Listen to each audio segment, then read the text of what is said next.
Hello friends, आज क्या पढ़ने वाले हैं हम काइनेटिक थ्योरी ऑफ गैसेस। और आज का लेक्चर और कल जो आने वाला लेक्चर है वो दोनों लेक्चर इतने ब्यूटीफुल होने वाले हैं कि आप इस पूरे इतिहास के अंदर मुझे कभी भूल नहीं पाएंगे क्या पढ़ाया था दोस्त। मेरा नाम है जेपी चौहान और आप देख रहे हैं एक्सपोनेंशियल फिजिक्स। और आज के भाग के प्रायोजक क्या है काइनेटिक थ्योरी ऑफ गैसेस। बस एंड तक सेशन के अंदर बने रहे। और जो लोग पहली दफा इस चैनल के ऊपर आए हैं, जब आपको वीडियो पूरा समझ में आ जाए, अच्छा लग जाए तो सब्सक्राइब करके जरूर निकलिएगा, लाइक करके जरूर निकलिएगा, शेयर करके जरूर निकलिएगा, बिकॉज मैं बहुत मेहनत कर रहा हूं आप लोगों के लिए। बस आपको भी एंड तक सेशन देखना है। चलो स्टार्ट करते हैं काइनेटिक थ्योरी ऑफ गैसेस। हाँ, कुछ चीजें आपको शुरू में पता होनी चाहिए अगर kinetic theory of gases, thermodynamics, ये दो ऐसे चैप्टर हैं इनको अगर आपको अच्छे से छाती में डलवाना है, परमानेंट डिपॉजिट करवाना है, तो चीजें क्या है। अब काइनेटिक थ्योरी ऑफ गैसेस होता क्या है? जब भी आप किसी गैस के बिहेवियर को आप डिस्कस करते हो, गैस के बारे में, गैस के मॉलिक्यूल्स, गैस के बारे में कुछ भी आप स्टडी करते हो, that comes under kinetic theory of gases. Theory of gases simple, ठीक है। और गैस जो होती है वो क्या होती है, हमेशा रैंडम मोशन में होती है। एक तरीके से उसके मोशन की स्टडी कर रहे हैं अपन, तो इसलिए काइनेटिक शब्द है, kinetic theory of gases, right. तो यहीं से मेरे पास कुछ एजम्पशन, कुछ पोस्टुलेट आते हैं मेरे पास।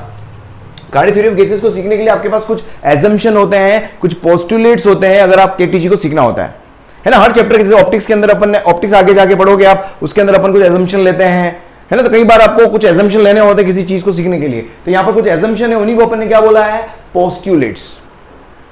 एजम्पशन लेने से होता क्या है कि जो भी आपके पास मार्केट में जो गैस अवेलेबल है, उस गैस को अपन ऑलमोस्ट एक क्या बोलते हैं, आइडियल गैस की तरह बिहेव करवाना चाह रहे हैं हर गैस को। अब आइडियल गैस की तरह बिहेव करवाना चाह रहे हैं तो कुछ एजम्पशन लेने पड़ेंगे अपने को, और तभी अपन थ्योरेटिकल स्टडी कर पाते हैं। जब भी आप थ्योरेटिकल स्टडी करते हो तो कहीं ना कहीं चीज को आप आइडियल लेके चलते हो, तो उस आइडियल बनाने के लिए कुछ एजम्पशन है। क्या क्या है कि जो मॉलिक्यूल्स होता है, गैस के मॉलिक्यूल्स का शेप जो होता है, अपन क्या मान के चलते हैं, स्फेरिकल। साइज बहुत होता है नेग्लिजिबल।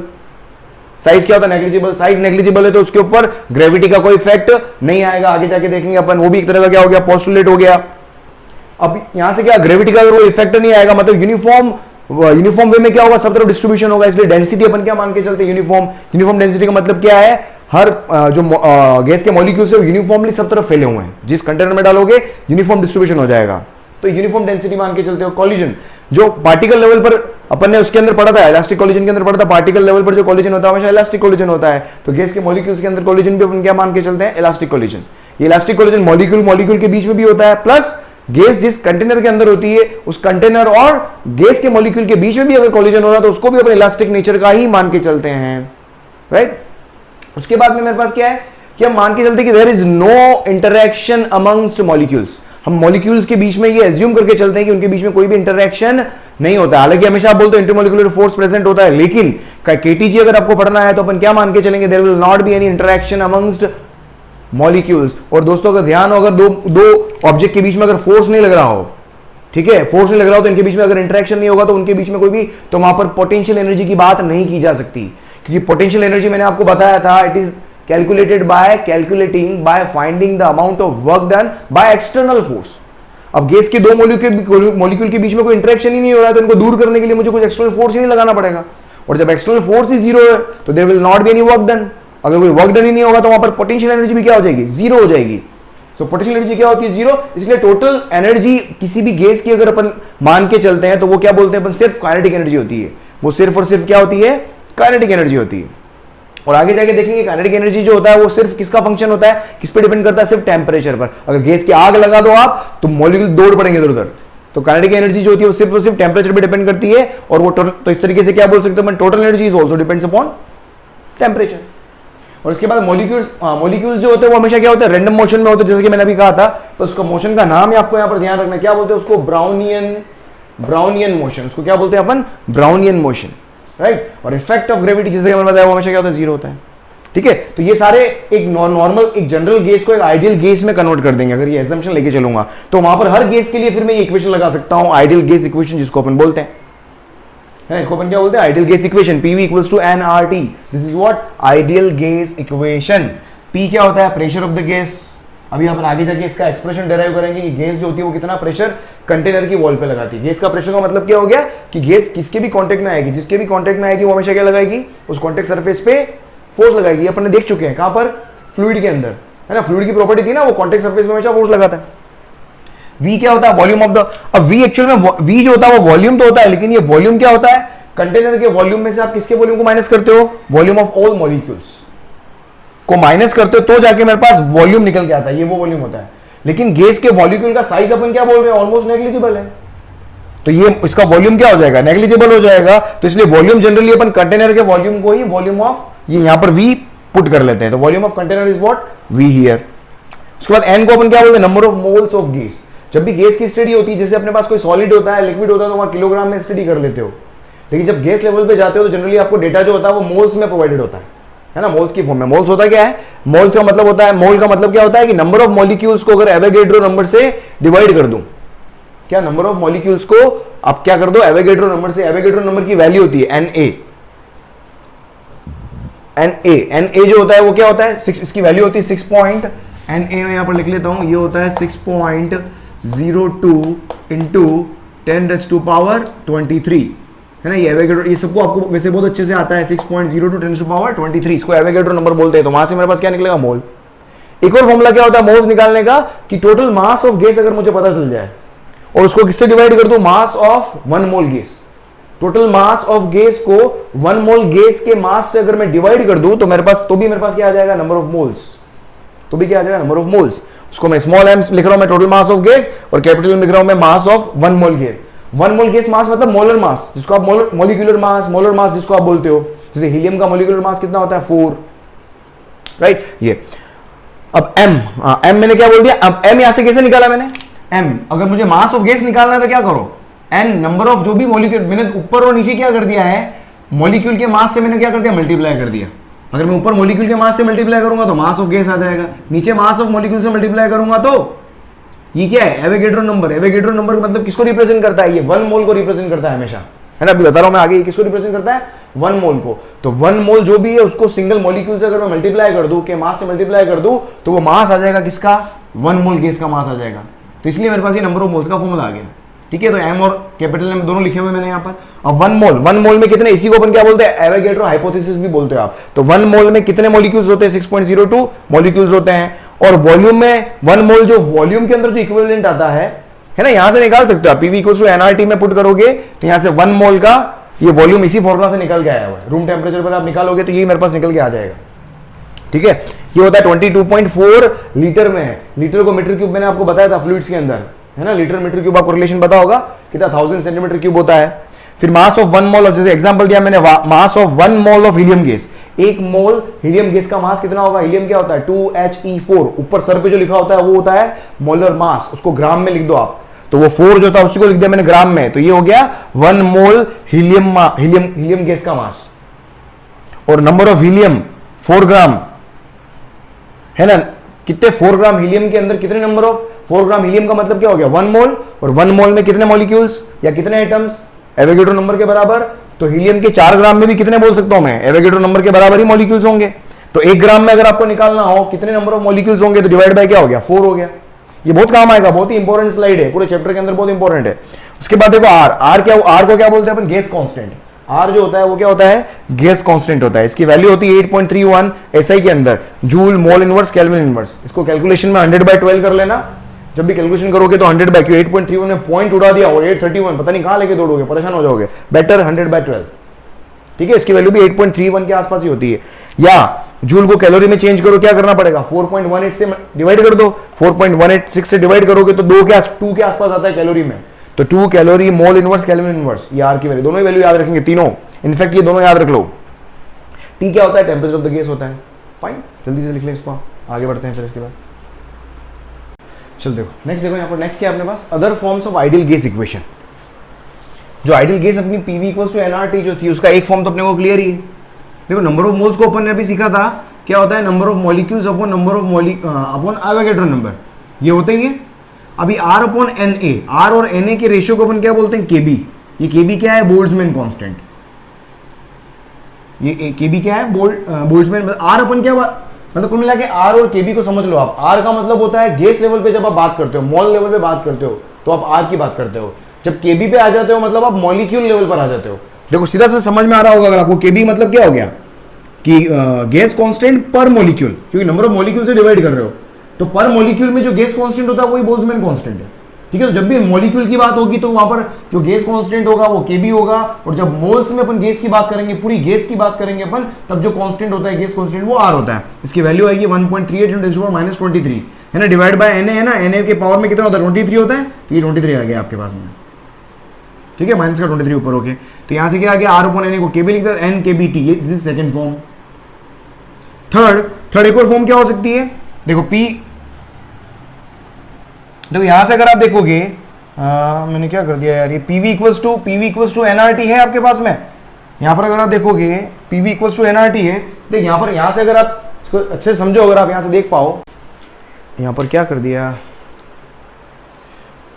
देख यहां पर क्या किया है, एक मिनट, अच्छा दो बार V कैसे ले लिया मैंने यार, क्या मिस्टेक हो गई भाई। PV इक्वल्स टू n, अच्छा ओके, m अपॉन, हाँ एक मिनट देखो क्या ये V घटाओ यहाँ से, m इधर, ये गलती से लिख दिया मैंने, देखो ये m/m, ये था ना अपना PV equals to nRT, n को अपन ने ये लिखा था पूरी गैस का मास अपॉन मोलर मास, ये आया था आपके पास। अब गैस के अब यहाँ से मैं क्या कर सकता हूँ, V को नीचे लूंगा, देखो यहाँ से मैं क्या लिख सकता हूँ इसको मैं, कि m/v और RT/m, अब ठीक है, समझ में क्या किया, m/v है ना, डायरेक्ट वो इक्वेशन समझ नहीं तो आप समझ में आ गया होगा आपको, है ना, m/v RT/m, और m/v को क्या लिख दिया मैंने, density, mass of gas divide by volume of container, ये क्या हो गया मेरे पास, डेंसिटी ऑफ गैस। तो क्या हो गया मेरे पास, PV इक्वल्स टू ρRT/m, बहुत इंपॉर्टेंट फॉर्मूला, बिल्कुल याद रखेंगे, कई बार ये अपने वहां पर भी देखा था, अगर आपने वेव्स के अंदर मैंने यूज किया था, P/ρ को RT/m अपन यूज कर रहे थे, अगर आपको ध्यान हो, चलो देखना वहां पर जाके याद आ जाएगा। नेक्स्ट देखिए आप real gas versus ideal gas. अब real gas versus ideal gas के लिए देखो सिंपल सी चीज है, देखो RG मतलब रियल गैस और IG मतलब आइडियल गैस। रियल गैस में क्या होता है, पोटेंशियल एनर्जी हमेशा क्या होगी, जीरो नहीं होगी। अपने जो पोस्टुलेट लिखे थे वो अपना एजम्पशन था, पर एक्चुअल में रियल गैस में इंटरेक्शन तो होता है, अगर इंटरेक्शन है तो पोटेंशियल एनर्जी कभी भी जीरो नहीं होगी। लेकिन अगर मैं रियल गैस का टेम्परेचर बढ़ाऊं, सोचो तो मॉलिक्यूल की काइनेटिक एनर्जी बढ़ेगी, और कहीं ना कहीं काइनेटिक एनर्जी बढ़ती है तो पोटेंशियल एनर्जी क्या होती है, डाउन होती है। अब हाई टेम्परेचर पर अगर मैं टेम्परेचर को बहुत ज्यादा बढ़ा दूं तो काइनेटिक एनर्जी बहुत ज्यादा बढ़ जाएगी, तो पोटेंशियल एनर्जी क्या हो जाएगी, बहुत ज्यादा कम हो जाएगी, तो पोटेंशियल एनर्जी क्या होगी, ऑलमोस्ट जीरो हाई टेम्परेचर पर। यही अगर मैं प्रेशर को कम करता हूं तो देखो प्रेशर कम करूंगा तो डेंसिटी कम होगी, प्रेशर कम करो तो गैस क्या होगी, दूर दूर चली जाएगी। एक तो प्रेशर लगाओ तो गैस के मॉलिक्यूल पास पास आ जाएंगे तो डेंसिटी बढ़ जाएगी, प्रेशर रिलीज करो, प्रेशर रिलीज करो तो गैस के वॉल्यूम दूर दूर फैल जाएंगे, इसका मतलब पर यूनिट वॉल्यूम में जो नंबर ऑफ मॉलिक्यूल्स थे अब कम होंगे, तो डेंसिटी क्या हो, कम होगी, अब इंटरेक्शन पहले के कंपैरेटिवली कम होगा, इंटरेक्शन जैसे ही कम होगा तो पोटेंशियल एनर्जी क्या हो जाएगी, कम हो जाएगी। अब ये अगर प्रेशर को बहुत कम कर दूं मैं, लो प्रेशर बहुत कम कर दूं तो पोटेंशियल एनर्जी क्या हो जाएगी, ऑलमोस्ट जीरो। और पोटेंशियल एनर्जी जीरो किसकी होती है, IG की, आइडियल गैस की पोटेंशियल एनर्जी क्या होती है, जीरो होती है। तो मैं बोल सकता हूं क्या, हाई टेम्परेचर और लो प्रेशर के ऊपर, at high temperature and at low pressure real gas behaves as ideal gas. ये याद रखना आपको, ये कई थ्योरेटिकल एग्जाम के अंदर थ्योरेटिकल क्वेश्चन आया हुआ एग्जाम के अंदर कई बार। क्लियर, इसका ग्राफ देख लो आप, यहां पर मैंने ग्राफ खींचा है किसके बीच में, PV/NT वर्सेस प्रेशर, है ना। PV और NT का रेशियो क्या होता है, R होता है ना। ये वैल्यू देखो, ये वाली वैल्यू क्या आएगी, इस वैल्यू को अगर देखोगे तो ये कितना आएगा, 8.31 आएगा। अब रियल गैस के लिए, आइडियल गैस के लिए तो ये कर्व क्या आएगा, बिल्कुल स्ट्रेट लाइन, क्योंकि R क्या होता है, कांस्टेंट होता है। लेकिन अब जैसे जैसे मैं टेम्परेचर को क्या करूंगा, अब देखो अब रियल गैस का कर्व जाता है वो ऐसा आता है, कुछ रियल गैस का कर्व ऐसा आता है, बिल्कुल स्ट्रेट लाइन नहीं आता है, रियल गैस का कर्व ऐसा आता है, राइट। अब रियल गैस का कर्व ऐसा आता है, इसमें भी अगर मैं 3 कर्व प्लॉट करूं, देखो अब एक कर्व ये वाला है, एक कर्व ये वाला है और एक कर्व ये वाला है। अब यहां पर कौन सा कर्व आइडियल गैस के आसपास है, तो देखा जाए सबसे ऊपर वाला कर्व जो है वो आइडियल गैस के बिल्कुल क्लोज जा रहा है, और जो आइडियल गैस के क्लोज जा रहा है उसका मतलब वहां पर टेम्परेचर मेरे पास क्या होगा, ज्यादा होगा, और प्रेशर क्या होगा, कम होगा। तो यहां पर देख सकते हो, तो इस कर्व के लिए मेरे पास तो T1 की वैल्यू सबसे ज्यादा होगी, उससे कम T2 होगी, उससे कम T3 की। ग्राफ पूछा गया एग्जाम के अंदर और टेम्परेचर में रिलेशन आपको वहां पर पूछा गया था, ठीक है, तो इसलिए मैंने करवाया आपको। नेक्स्ट देखिए आप गैस के laws, there are 3 laws of gas, अच्छे से देख लेना, ये ग्राफ सारे एनसीईआरटी से निकाल के बना रहा हूं मैं, एज इट इज याद कर लेना इनको।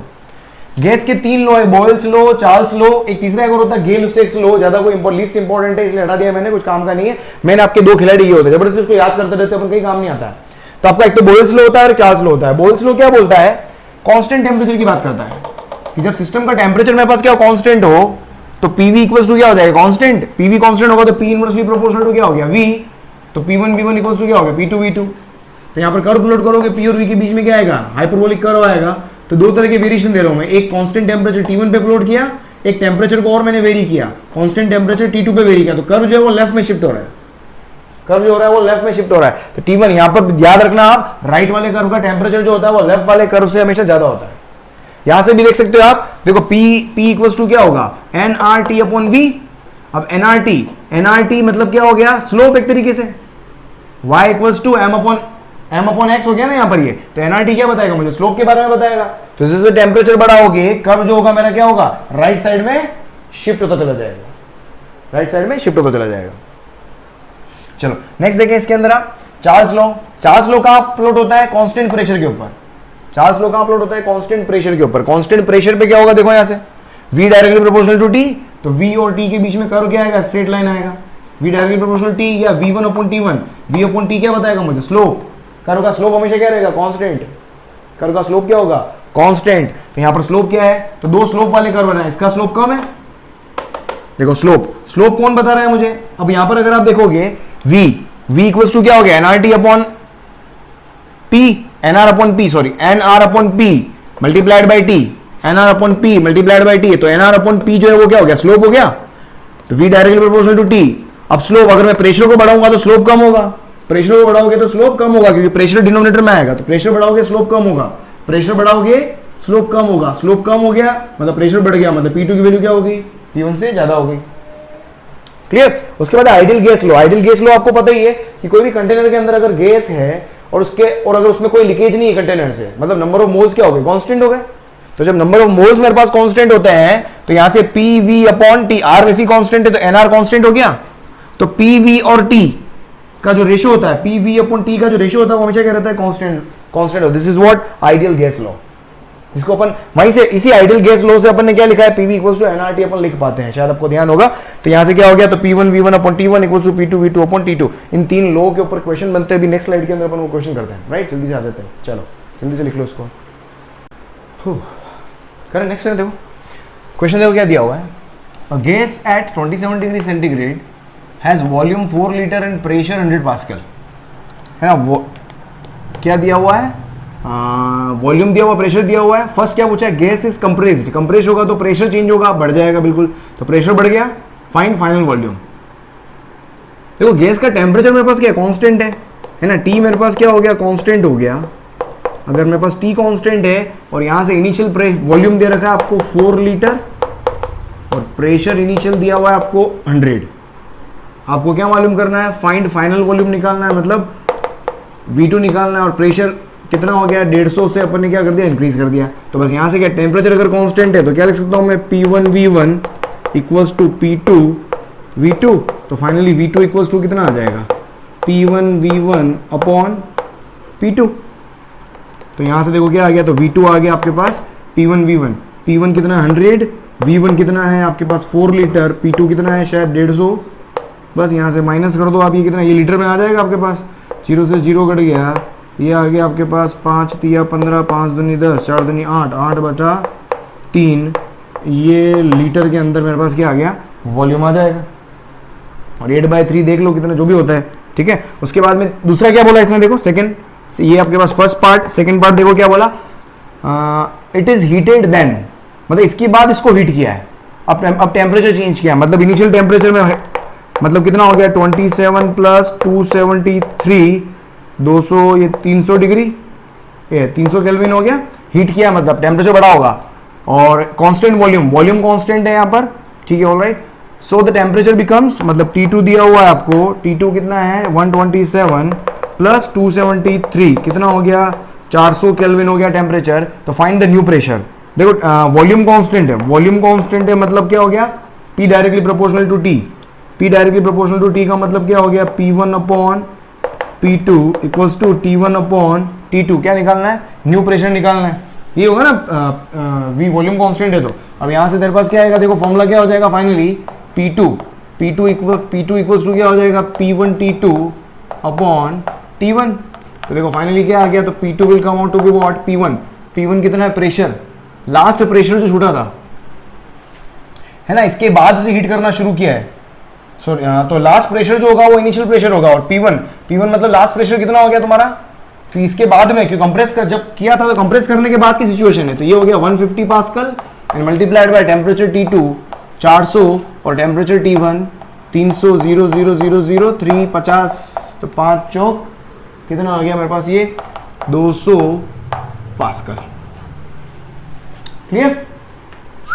चलो नेक्स्ट देखें, क्वेश्चन क्या दिया हुआ है। ये वाला क्वेश्चन मैंने आपको फ्लूइड के अंदर बोला था, मैं आपको इसको थर्मोडायनेमिक्स के अंदर या फिर केटीजी के अंदर करवाऊंगा, मैंने आपको बोला भी था, अगर जिसने लेक्चर देखा हो। ये बहुत कॉमन क्वेश्चन है, वहां पर फ्लूइड में भी देखने को मिलता है, दोनों तरीके से कर सकते हैं। तो क्या दिया हुआ है, an air bubble rises from bottom of a lake, ठीक है, बॉटम ऑफ द लेक, ये बॉटम ऑफ द लेक है, यहाँ पर ये बलून है, और ऊपर जाके क्या हो जाएगा, वॉल्यूम बढ़ेगा। वॉल्यूम बढ़ने का रीजन क्या है आपको पता होगा, प्रेशर क्योंकि धीरे धीरे कम होता है, ऊपर प्रेशर कम होगा तो मेरे पास क्या होगा, वॉल्यूम, क्योंकि टेम्परेचर क्या है मेरे पास, कांस्टेंट। टेम्परेचर क्या है, लेक का टेम्परेचर कितना रहता है, 4 डिग्री सेंटीग्रेड कांस्टेंट रहता है, और टेम्परेचर अगर कांस्टेंट है, टेम्परेचर अगर कांस्टेंट हो गया तो क्या लिख सकते हैं अपन यहाँ पर, तो PV इक्वल्स टू क्या हो जाएगा, कांस्टेंट हो जाएगा। एक चीज अपने को क्लियर है, ठीक है, तो यहाँ पर तो बोल देता हूं मैं P1V1 और यहाँ पर बोल देता हूं मैं क्या, P2V2, बस दोनों को इक्वल कर दो यहाँ से। अब क्वेश्चन पूछा क्या वो देख लो, an air bubble rises from bottom of lake, its volume doubles at surface. Volume क्या हो रहा है, डबल हो रहा है, मतलब दिया हुआ आपको क्या, V2 equals to 2 times V1, surface पे जाके वॉल्यूम कितना डबल हो गया। तो find depth of the lake, depth of the lake निकालना है, मतलब मुझे H मालूम करना है। देखो अब यहां से मेरे पास क्या है, तो P1V1 इक्वल्स टू लगाओ, अब क्या हो गया, देखो P1V1 equals to P2V2, P1 मतलब यहां पर प्रेशर कितना होगा, यहां पर प्रेशर होगा, यहां का, यहां में रो जी जोड़ दोगे, यहां पर प्रेशर लिखोगे आप कितना, P2 plus rho g h multiplied by V1 equals to P2 क्या है, सरफेस पर है, जो भी है P2 और मल्टीप्लाइड बाय V2 कितना है मेरे पास, 2V1, V1 से V1 कैंसिल, तो देखो फाइनली यहां पर कितना आ गया आपके पास, ये उधर जाके क्या हो जाएगा, तो P2 प्रेशर इक्वल्स टू कितना आ गया, रो जी एच, और P2 का होता है सरफेस के ऊपर एटमॉस्फेरिक प्रेशर होता है, तो ये कितना हो जाएगा 10⁵, डेंसिटी कितनी 10⁵, ये कितना हो गया 10, हाइट मुझे h निकालनी है, तो कितना हो गया, तो h will come out to be what 10 metre. Pressure कई बार आपको 76 सेंटीमीटर ऑफ Hg दिया जाता है, एक चीज विशेष ध्यान रख लेना, 76 सेंटीमीटर ऑफ Hg अगर प्रेशर दे दे, इसका मतलब वो 1 एटमॉस्फेरिक प्रेशर होता है, इसका मतलब वो 10⁵ पास्कल होता है, कई बार क्वेश्चन में दिया हुआ होगा, ठीक है, तो घबराए ना उससे। चलो आगे बढ़े, नेक्स्ट देखिए आप क्या दिया हुआ है आपको, कि balloon filled with helium has volume 30 metre cube at earth surface where temperature is 27 degree centigrade. देख अर्थ सरफेस के ऊपर जो भी है, चलो आगे बढ़ते हैं। Find increase in volume of gas if it rises to height where pressure is 7.6 centimetre of Hg and temperature -54 degree centigrade. देखो वॉल्यूम, प्रेशर, वॉल्यूम, टेम्परेचर तीनों चेंज हो रहे हैं। ये देखो वॉल्यूम, फाइनली वॉल्यूम पूछा है इसने,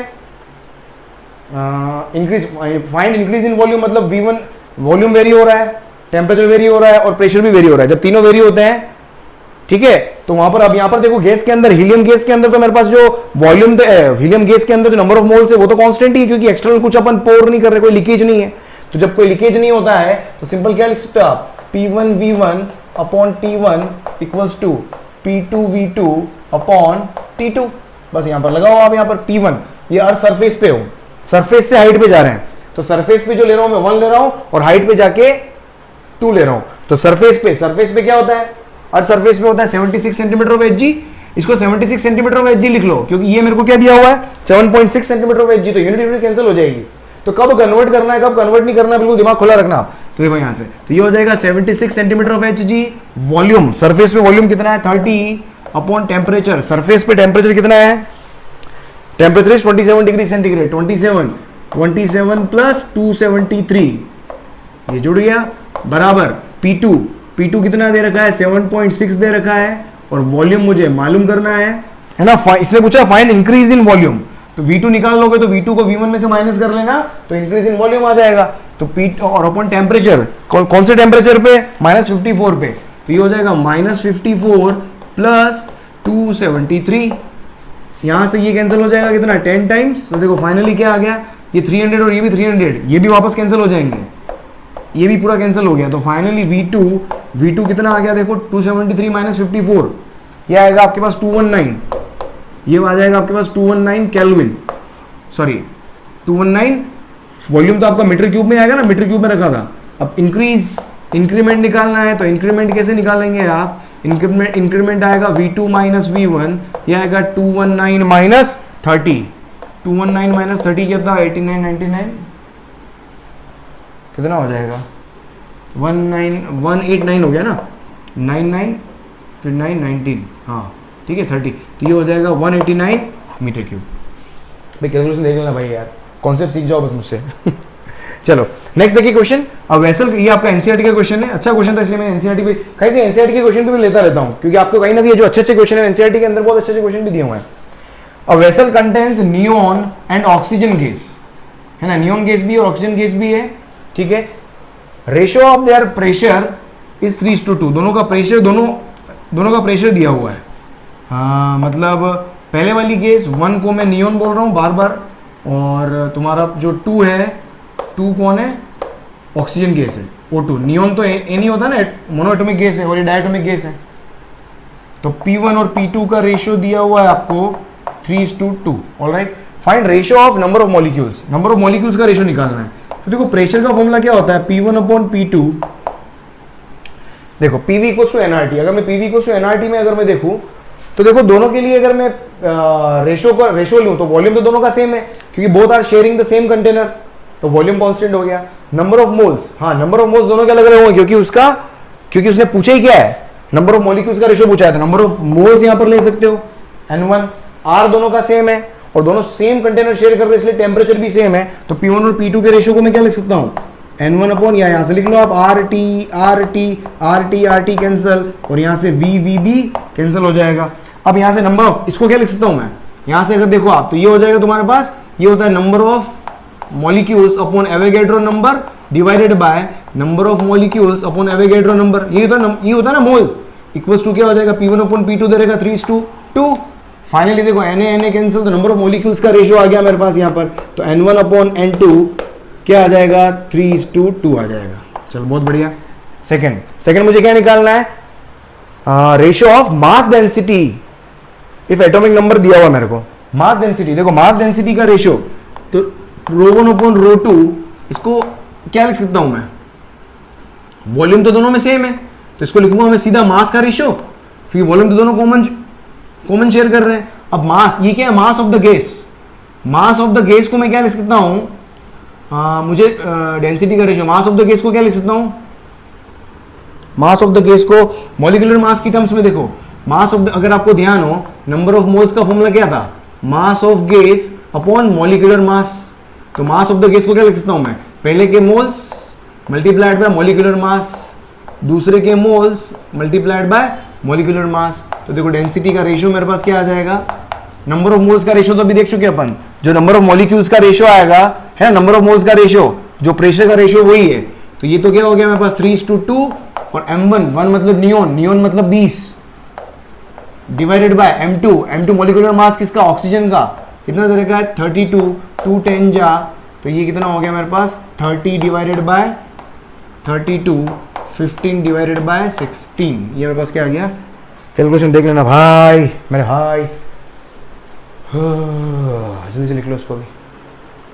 हो आगे बढ़े, देखो नेक्स्ट क्वेश्चन क्या दिया हुआ है, देखो आपके पास में कि 2 gas containers filled with air, 2 gas containers filled with air shown, if key is opened then find the final pressure of mixture।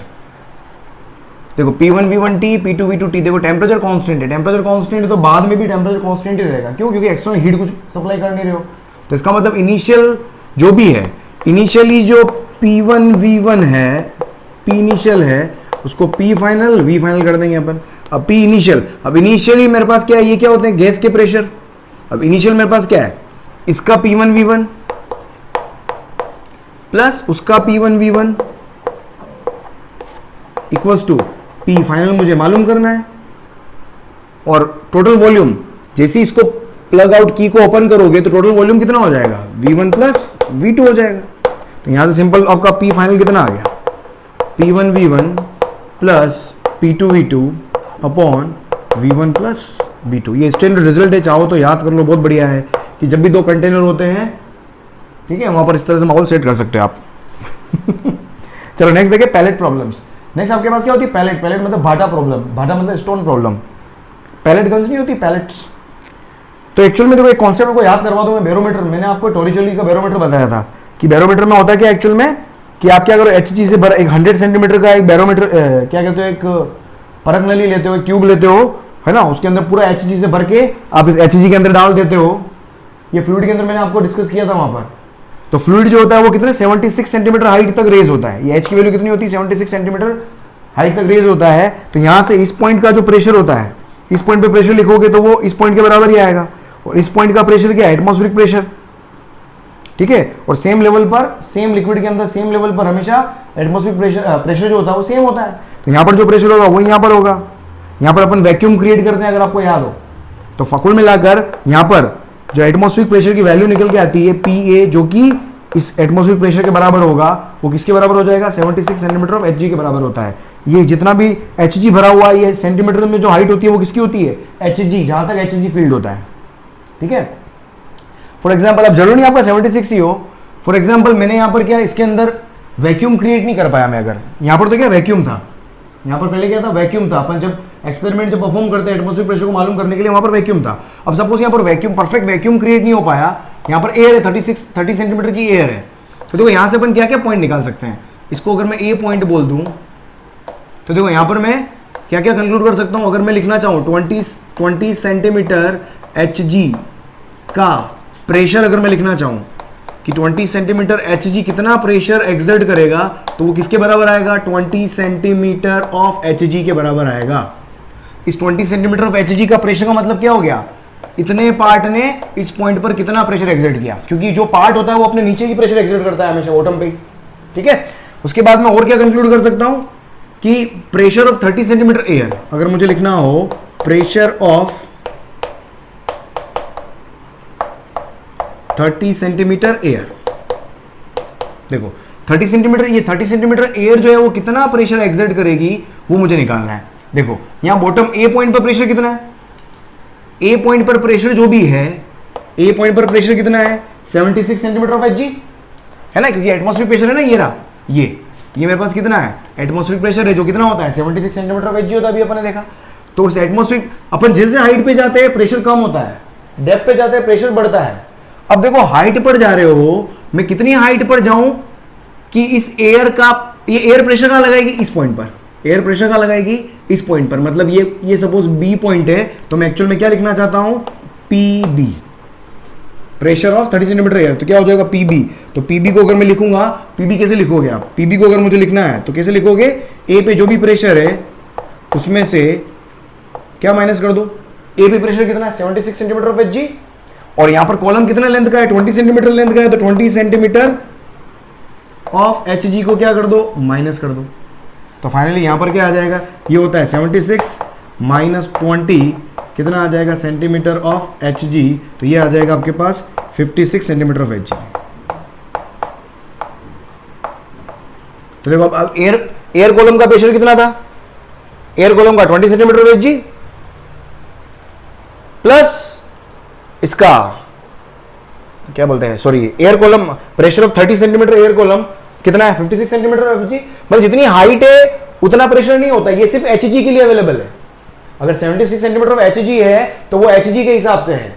तो Hg अगर कॉलम में है तो Hg के बाद Hg की जितनी हाइट होती है उतना प्रेशर वो एक्सर्ट करता है। लेकिन if Hg is replaced by other fluid, तो उसमें से आपको क्या करना पड़ेगा, उसमें तरीका फिर वो हो जाएगा। तो 30 सेंटीमीटर एयर कभी भी 30 centimetre of Hg pressure exert नहीं करती है, ये मिस्टेक कभी नहीं करनी है। निकालने का तरीका क्या समझ में आ गया आपको कि ये एयर कितना प्रेशर एक्सर्ट करेगा यहां पर, तो उसके आसपास प्रेशर देखो कितना है। तो मैंने नीचे देखा कितना आ गया 76 सेंटीमीटर ऑफ Hg, जो कि किसके बराबर है, एटमॉस्फेरिक प्रेशर के बराबर है। और ऊपर जाओगे प्रेशर कम होगा, कितना कम करना है, अगर Hg है तो सीधा 20 कम कर दो, तो कितना आ गया 56। अभी तक क्वेश्चन करेंगे और समझ में आएगा। देखो क्वेश्चन क्या है, पैलेट प्रॉब्लम किस तरह की होती है। पैलेट किसको कहा गया, ये Hg, this is what pellet, इसलिए पैलेट प्रॉब्लम बोल रहे हैं अपन।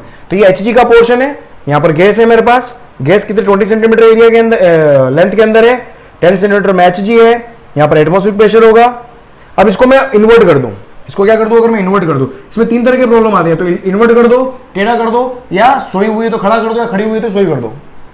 ये 3 तरह की प्रॉब्लम होती है। तो देखो इसमें करने का फिक्स तरीका क्या होता है, अगर मुझे एल निकालना है, जो अननोन है उस अननोन पार्ट का प्रेशर लिखना सीखो, उस अननोन पार्ट का प्रेशर लिखना सीखो। अननोन पार्ट का प्रेशर कैसे लिखोगे, मतलब ये वाला पॉइंट, ये जो भी गैस होगी वो यहां पर प्रेशर एक्सर्ट करेगी, ये जो भी गैस है वो यहां पर प्रेशर एक्सर्ट करेगी। हमेशा ये वाली जो पैलेट प्रॉब्लम्स होती है, हमेशा इसमें एज्यूम करके चलना टेम्परेचर कांस्टेंट। पैलेट प्रॉब्लम को हमेशा कांस्टेंट टेम्परेचर पे सॉल्व किया जाता है, और टेम्परेचर कांस्टेंट है तो P1 V1 equals to P2 V2। ठीक है, तो देखो यहां पर, तो ये मेरे पास पॉइंट हो गया, मेरे पास ये A, तो देखो A पॉइंट पर प्रेशर, तो यहां पर करने का तरीका सिंपल क्या है, अगर मैं इसको A पॉइंट बोल दूं, इसको मैं B पॉइंट बोल दूं, तो सिंपल कैसे लिखोगे आप, PA multiplied by volume of gas part equals to PB volume of again revised gas part.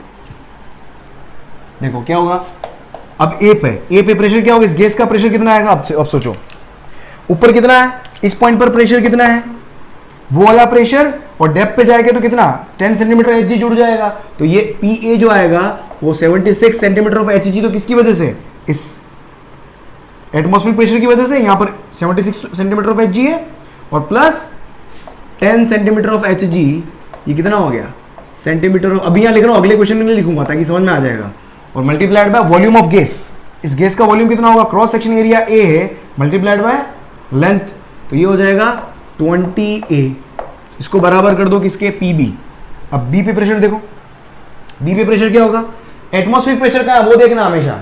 अब यहां पर एटमॉस्फेरिक प्रेशर नहीं, क्योंकि बंद है यहां से, एटमॉस्फेरिक प्रेशर तो इधर है, यहां से लग रहा होगा PATM, ठीक है, इधर से लग रहा होगा। तो देखो यहां पर क्या है, मेरे पास 76 है सेंटीमीटर ऑफ एचजी।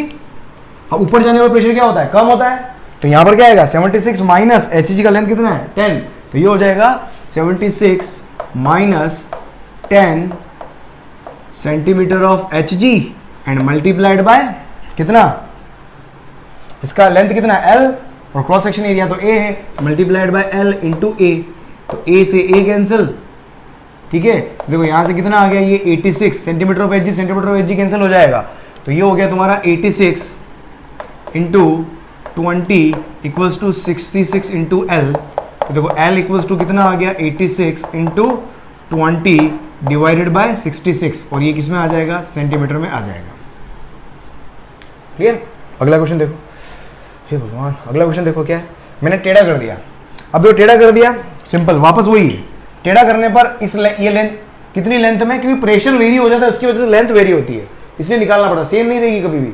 देख कितना होगा, बस क्या करना है, उस कॉलम का प्रेशर लिखना है, ये A पॉइंट हो गया, ये तेरा B पॉइंट हो गया, देख वापस देख यहाँ पर क्या होगा, तो A पे प्रेशर कितना आएगा, और यहाँ पर एटमॉस्फेरिक है ही, यहाँ पर ATM है ही, और ATM की वैल्यू कितनी होती है 76 सेंटीमीटर ऑफ एचजी, यहाँ पर तेरा ATM है ही है 76 सेंटीमीटर ऑफ एचजी, तो देख A पे वापस वही है ना, तो PA V gas equals to PB V gas dash, बाद में कितना हो गया, अब PA A पे प्रेशर कितना होगा, ऊपर से यहाँ पर कितना है 76, ATM कितना है 76, और प्लस 20 हो क्या आएगा, तो ये कितना हो जाएगा 76 प्लस 20 सेंटीमीटर ऑफ एचजी है, उसको लिख नहीं रहा हूँ मैं, और वॉल्यूम, इसका वॉल्यूम कितना आएगा 40 इंटू A, वॉल्यूम कितना आ जाएगा 40 इंटू A बराबर PB।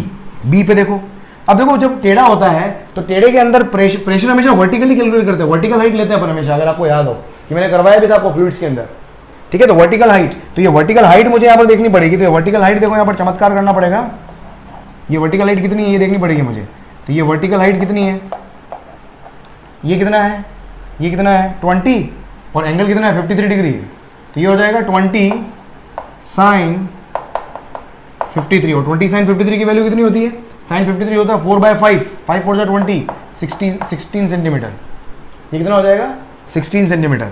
अब 16 सेंटीमीटर हो गया, ये हो गया तेरा 16 सेंटीमीटर, तो यहाँ पर तो एटमॉस्फेरिक प्रेशर तो कितना 16 सेंटीमीटर डेप्थ पे जाना पड़ेगा, 16 सेंटीमीटर डेप्थ पे जाना पड़ेगा, तो ये कितना हो जाएगा तेरे पास 76 तो था, प्लस अब 16 पे जाना पड़ेगा, क्योंकि एक्चुअल डेप्थ क्या हो गई, कम हो गई है, उल्टी नहीं की मैंने, सीधी है, गड़बड़ मत कर देना, यहाँ पर उल्टा करा था, यहाँ पर सीधे ही बस टेढ़ा कर दिया, बराबर सॉरी मल्टीप्लाइड बाय वॉल्यूम। इसका वॉल्यूम कितना होगा? वॉल्यूम तो वही, वॉल्यूम में एल मत कर देना, वॉल्यूम के अंदर एल साइन 53 मत कर देना इसमें, कि वॉल्यूम तो नहीं होगा ना, ये जगह कितनी होगी? एल इंटू ए, एल इंटू ए से ए कैंसिल, तो देखो फाइनली कितना आ गया? तो एल इक्वल्स टू कितना हो गया? ये हो जाएगा 96 इंटू 40 डिवाइडेड बाय कितना है भाई यार? 1892 है क्या? ये सॉल्व करोगे सेंटीमीटर में आंसर आ जाएगा। क्लियर? नेक्स्ट देखो, ये अगेन मेरे पास एक परख नली है, एक ट्यूब है, ट्यूब के 3 पार्ट है, एक गैस, इसमें दोनों आइडेंटिकल गैसेस हैं। गैस के बीच में मैंने पैलेट डाल दिया Hg का, जिसकी लेंथ है 40, दोनों गैस के पोर्शन जो है मेरे पास 30-30 है, गैस आइडेंटिकल है दोनों, ठीक है। इसको मैंने यूं कर दिया सीधा, ए पोर्शन इधर है, बी, ए ऊपर बी नीचे। आपको क्या निकालना है? अगर नीचे वाला ये वाला पार्ट जो 30 सेंटीमीटर था, अगर ये 10 सेंटीमीटर हो जाए, Hg तो उतना ही रहेगा, Hg कितना है? 40 है, तो देखो ये 10 दे रखा है, Hg कितना हो जाएगा? 40, और ये कितना हो गया मेरे पास? टोटल कितना था? 30 और 40 70 और 100, तो ये कितना हो जाएगा? 50। अगर ये वाला पोर्शन 10 सेंटीमीटर हो जाए तो बताओ इस गैस का प्रेशर कितना होगा? वो पी फाइनल मुझे निकालना है, पी फाइनल मुझे निकालना है। अब देखो इसको निकालने का तरीका क्या है? पहले अपने पास क्या था? परख नली जो थी वो ओपन थी, तो वहां पर प्रेशर मेरे पास क्या था? मुझे पता था। अब मेरे को यहाँ पर प्रेशर क्या अननोन है, तो मान लो गैस का प्रेशर पी, मान लो लेट गैस का प्रेशर कितना है? लेट प्रेशर ऑफ गैस कितना हो गया? पी। अब देखो, अब यहाँ पर इक्वेशन मुझे दोनों के लिए बनानी पड़ेगी, क्योंकि देखो वेरिएबल कितने हो गए? एक तो गैस का प्रेशर मैंने मान लिया पी, और दूसरा पीएफ निकालना है मुझे, तो 2 अननोन हो गए, 2 इक्वेशन बनानी पड़ेगी। 2 अननोन, 2 इक्वेशन कैसे बनाओ? एक इस पॉइंट के लिए बनाओ और एक इस पॉइंट के लिए बनाओ। अब ये वाला पॉइंट देखो, ये वाला पॉइंट को बोल देता हूँ सी, और इस पॉइंट को बोल देता हूँ मैं डी, और ये अपना क्या हो गया? ये सी डैश, और ये मेरे पास क्या हो गया? D dash. समझ में आ गया होगा? अब देखो यहाँ पर लिख लेते हैं, सबसे पहले सी के लिए लिखता हूँ, तो P C V C equals to P C dash V C dash. समझ में आ गया? अब पी सी वी सी देखो यहाँ के लिखो, पी सी लिखो आप, पी सी कितना होगा? अब इसका प्रेशर कितना होगा? ये तो प्रेशर दिया हुआ है वी, और वॉल्यूम कितना है? पी इंटू ए इंटू इसका वॉल्यूम कितना हो गया? 30, तो ए इंटू 30 बराबर सी डैश का वॉल्यूम देखना है मुझे। अब देखो सी डैश का वॉल्यूम, सी डैश का प्रेशर देखना है, तो यहाँ पर प्रेशर कितना होगा? ये गैस कितना लगाएगी? पी एफ, तो ये हो गया पी फाइनल जो मुझे निकालना था। और वी सी डैश मतलब इसका वॉल्यूम कितना हो जाएगा? 50 सेंटीमीटर तो हाइट है, और multiplied by L, sorry multiplied by cross section area, या ए इंटू एच होता है ना, तो ए इंटू एच कितना हो गया? 50, तो एक इक्वेशन ये हो गई मेरे पास। अरे क्लियर? तो ए से ए उड़ा दिया। दूसरा लिखो, अब दूसरी इक्वेशन लिखो, कहाँ से? दूसरी डी के लिए लिखो, ये हो जाएगी P D V D equals to P D dash V D dash. देख पी डी पॉइंट पर प्रेशर तो वही है पी, और cross section area A, pressure into volume हो गया ए इंटू एच। इसकी हाइट कितनी है? 30 है, बराबर उधर देखो, अब यहाँ पर प्रेशर कितना होगा? अब डी मतलब डेप्थ पे जा रहा हूँ मैं, डेप्थ पर जा रहा हूँ, कितना डेप्थ जा रहा हूँ? एच जी होना चाहिए यहाँ पर, तो डेप्थ पे जा रहा हूँ, कितना? 40 डेप्थ पे जा रहा हूँ मैं। अरे समझ में आ रहा है? कितना हो रहा है? 40 डेप्थ पे जा रहा हूँ, तो यहाँ पर कितना हो जाएगा? तो यहाँ पर प्रेशर कितना हो जाएगा? जल्दी लिख इसको, देख जल्दी देख कितना? 40 डेप्थ पे जा रहा हूँ, देख 40 डेप्थ पे जा रहा हूँ, तो यहाँ पर पीसी पे प्रेशर कितना था? पीएफ, इस गैस का प्रेशर पीएफ, और यहाँ पर आ गया तो कितना लगेगा? पीएफ, क्योंकि इसका मुझे प्रेशर पता नहीं है वापस, तो पीएफ, और यहाँ होगा कितना? 40 नीचे आया हूँ, तो ये हो जाएगा PF plus 40 and multiplied by cross section area ए, और वी डी डैश मतलब इसकी हाइट कितनी है? 10। ये हो गया इक्वेशन नंबर 2। ए से ए कैंसिल, सॉल्व 1 and 2, बस ठीक है। यहाँ से सॉल्व 1 और 2 को सॉल्व कर लेना, एंड गेट पी एफ, यहाँ से पी एफ आ जाएगा। गैस का प्रेशर भी पूछे तो भी निकाल सकते हो आप, राइट? जल्दी लिख लो।